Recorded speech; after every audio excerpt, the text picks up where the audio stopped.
तो AMU यहां define करना उसी तरह है जिस तरह हमने उसमें किया था, लेकिन वहां 1/16 था और अब 1/12 है। तो ये सारी बातें इससे पहले भी बहुत डिटेल में मैंने की हुई। अब यहाँ सेकंड डिफिनेशन मैंने लिखी हुई थी, अब ये थर्ड डिफिनेशन है रिलेटिव एटॉमिक मास का, क्योंकि हम कर रहे हैं अपना थर्ड जो स्टैंडर्ड है उसको डिस्कस करें। इसका जरा आप टाइम पीरियड देख ले, ये 1961 से सेलेक्ट हुआ और अभी तक है, टिल नाउ। आज भी मास स्पेक्ट्रोमीटर में साथ साथ केमिस्ट्री में हम क्या यूज करते हैं, ये इसको एज अ स्टैंडर्ड मानते हैं, ठीक है। तो ये आजकल हमारा स्टैंडर्ड चल रहा है कार्बन 12। तो इसके लिहाज से डिफाइन करते हैं रिलेटिव एटॉमिक मास को, यहां से लोग स्टार्ट करते हैं, ठीक है, रिलेटिव एटॉमिक मास को। लेकिन मैंने सारे स्टैंडर्ड्स के बारे में आप लोगों को डिटेल में बता दिया। The mass of a single atom of an element, single atom क्यों कहते हैं, क्योंकि एटॉमिक मास का मतलब होता है mass of a single atom, compared with 1/12 of the mass of carbon 12 is called relative atomic. वही डिफिनेशन है, वही फार्मूला है, सिर्फ ये चीजें मैंने चेंज की हुई हैं जो ऑक्सीजन में मैंने डिफाइन किया था, लेकिन इसको हम काउंट करेंगे as a third definition of relative atomic mass, ठीक है। तो इसको समझना कोई मुश्किल काम नहीं है, यानी कार्बन का जो 1/12 पार्ट है इसके मुकाबले में कोई चीज कितना भारी आ रहा है उसको हम कहेंगे उसी चीज का रिलेटिव एटॉमिक मास, ठीक है। अच्छा जी, अब रियल एग्जांपल चाहिए, जिस तरह मैंने बाकी के स्टैंडर्ड्स में रियल एग्जांपल्स दिए, तो यहां मैंने अपने लिए चैलेंज रखा हुआ है सल्फर। इससे थोड़ा सा पहले हमने सल्फर को मालूम किया था, सल्फर का जो रिलेटिव एटॉमिक मास है उसको निकाला था जब हमारा स्टैंडर्ड था ऑक्सीजन। अब थोड़ा चेक करते हैं इस नए मेहमान के साथ, ये जो अपना नया स्टैंडर्ड है इसके साथ भी चेक करते हैं कि इसका मास कितना आ रहा है, ठीक है। तो इसके लिए भी हमें एक रिएक्शन को ढूंढना होगा। रिएक्शन आप लोगों के सामने, कार्बन जब सल्फर के साथ रिएक्ट करता है तो इसी तरह करता है और कार्बन डाइसल्फाइड बनाता है, ठीक है। अब ये जो कार्बन डाइसल्फाइड है इसका मैं एक्सपेरिमेंट से वैल्यू उठाऊं, 6 ग्राम अगर आप कार्बन डाले किसी फ्लास्क में तो इसके लिए सल्फर ने आपने 32 ग्राम ऐड करना होगा, तब जाके आपका 6 ग्राम जो है, तो ये जो प्रोपोर्शन है ये रियल एक्सपेरिमेंट से हम ले रहे हैं, इतना डालना होगा इसका, तब जाके ये सारा कंज्यूम होगा और आपका 38 ग्राम कार्बन डाइसल्फाइड बनेगा। अब इसको मैं स्केल डाउन कर रहा हूं, पहले एनालाइज करूं बाद में स्केल डाउन कर रहा हूं। तो इसमें कंट्रीब्यूशन में देखता हूं बाई मास किसका, कार्बन का कितना है भाई, 6 ग्राम मैंने यूज किया हुआ है, एक ही आया हुआ है तो मतलब सारा इधर आया हुआ है, तो 6 ग्राम। इसका कितना है, 32 मैंने यूज किया हुआ है, 32 इसमें है, दोनों को आप मिलाई हुई 38 ग्राम आपका कार्बन डाइसल्फाइड। लेकिन इसमें मैं एनालाइज कर रहा हूं कि कार्बन का कितना है और इसका। अब इसको आप देख लें, इसको मैं सिंप्लीफाई कर रहा हूं, स्केल डाउन कर रहा हूं, ठीक है। इसमें मैंने ऑलरेडी बात की है क्यों कर रहा हूं, सही है। तो कार्बन को मैं काट रहा हूं, सॉरी ग्राम्स को मैं काट रहा हूं, और मैं समझता ही हूं, यहां मैं इमेजिन करता हूं कि भाई मैं वहां तक जा रहा हूं जहां मैं नहीं पहुंच सकता प्रैक्टिकली। तो मैंने कहा कि भाई ये मैं पहुंच गया AMU के लेवल तक, तो फिगर्स वही रहेंगे, 6 AMU इसका बचा और 32 AMU इसका बचा। अब इसको मैं थोड़ा डिफरेंटली ट्रीट करता हूं, वो इसलिए कि पेयर्स में है, जोड़े की शक्ल में, ठीक है। तो इन पेयर्स है इसलिए डिवाइड बाय 2 कर दिया, ये 16 हुआ, इसको मैंने नहीं किया डिवाइड तो ये वही रहा। अब इसके बाद इसको कर रहा हूं, मैंने इससे पहले भी कहा था कि स्टैंडर्ड को आपने पहले सिंप्लीफाई करना होगा। इसको मैं 6 से इसलिए डिवाइड करता ताकि मैं 1 AMU पे पहुंच जाऊं, ये जो एक टुकड़ा है इस पे पहुंच जाऊं, ठीक है। तो ये मेरा कार्बन का 1 AMU आ गया। इसके साथ जो मैंने ट्रीट किया एग्जैक्टली वो इधर भी करूंगा, तो इसको भी 6 से डिवाइड करूं, तब जाके मैं कह सकता हूं कि ये मैं कुछ चीज रिलेटिव कर रहा हूं और दुरुस्त कर रहा हूं, ठीक है। इसको जब मैंने इससे डिवाइड किया तो इससे 2.666 और आगे की भी कुछ इस तरह 6 आपने लगाने होंगे, ठीक है। तो ये इसका इतना है। अब इस चीज को और इस चीज को आप देख ले और कंक्लूजन में बड़ा क्लियर हो जाएगा। आप देख ले कंक्लूजन को, इसका क्या मतलब हुआ, इसका ये मतलब हुआ कि in making this 38 grams of carbon disulphide the sulphur contributes इतने AMU 2.666 AMU against the 1 AMU of carbon, ठीक है। जब कार्बन का 1 AMU जाता है तो इस वक्त जो है सल्फर कितना कंट्रीब्यूट कर रहा होता है, उसी AMU के इतने टाइम्स, ठीक है, उसी AMU के इतने टाइम। इसका क्या मतलब हुआ, इस तरह अगर समझ में नहीं आ रहा तो यहां से समझे, बड़ा क्लियर हो जाएगा आसान। इसका मतलब ये हुआ कि मास ऑफ 1 सल्फर एटम, अब देखिए इसका AMU इसकी AMU से बाहरी, ठीक है।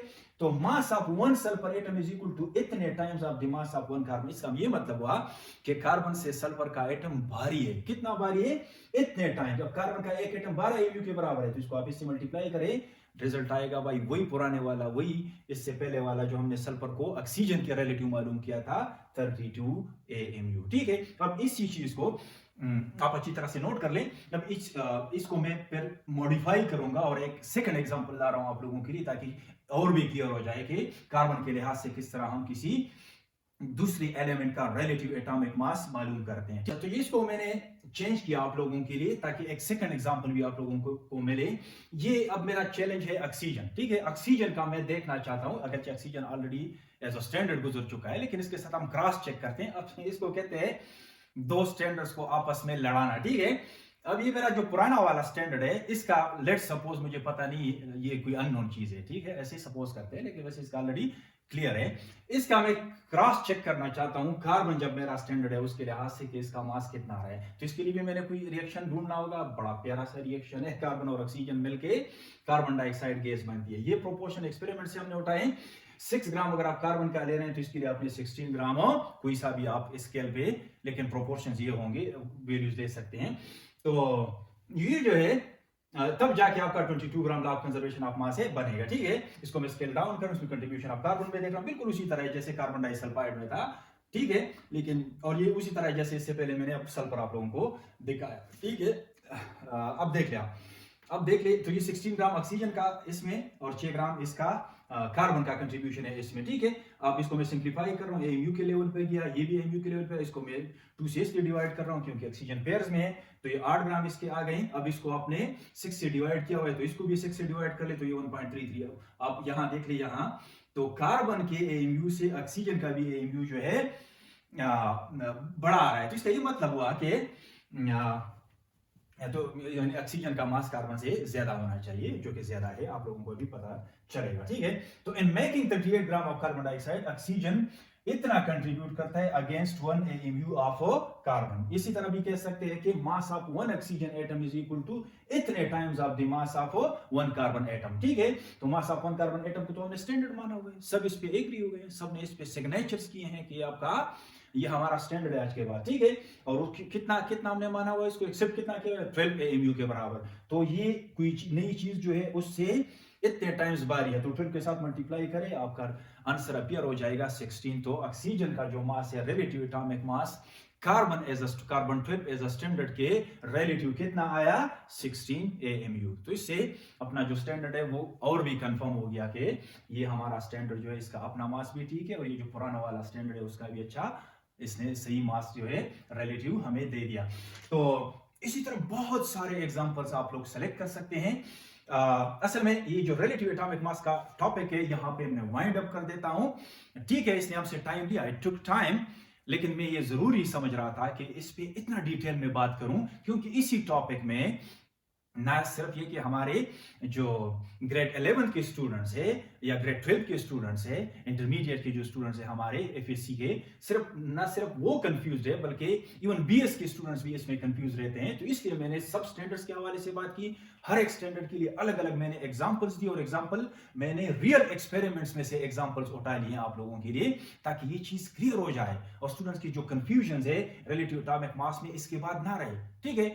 तो अब ये और इससे पहले का जो वीडियो लेक्चर है, वो इस वीडियो लेक्चर में मैं आप लोगों को प्रोवाइड कर रहा हूं ये जो दो स्टैंडर्ड्स है, सेकंड और थर्ड, और इससे पहले मैंने बात की है फर्स्ट स्टैंडर्ड के हवाले से। तो इन दोनों वीडियोस को अच्छी तरह से देखने के बाद, ठीक है, कीनली ऑब्जर्व करने के बाद और समझने के बाद आप लोग कमेंट सेक्शन में जरूर आइएगा, क्योंकि ये जो मेरा जो अंदाज है, ये शायद आप लोगों को दूसरे लोगों ने भी एक्सप्लेन किया हुआ इसको यूट्यूब पे और भी दूसरे उस पे, तो आपको मिलेगा। ये नहीं कि आपको कंटेंट्स नहीं मिलेंगे रिलेटिव एटॉमिक मास पे, ठीक है, लेकिन मैं इसको थोड़ा डिफरेंट समझता हूं, ये जो मैंने इसको अप्रोच किया, ठीक है। तो आप लोग जरूर मुझे बताइएगा कि ये जो है और डिफरेंट नहीं है, ये मैंने रियल से आप लोगों को समझाने की कोशिश की। मैंने वो बैलेंसेस नहीं बनाए कि इसके आप इतने टुकड़े इधर रखे और इसके इतने रखे, क्योंकि वो तो जस्ट इमेजिनेशन है, ठीक है। रियल में कैसे किया था लोगों ने, तो वो मैंने आप लोगों के सामने रखा।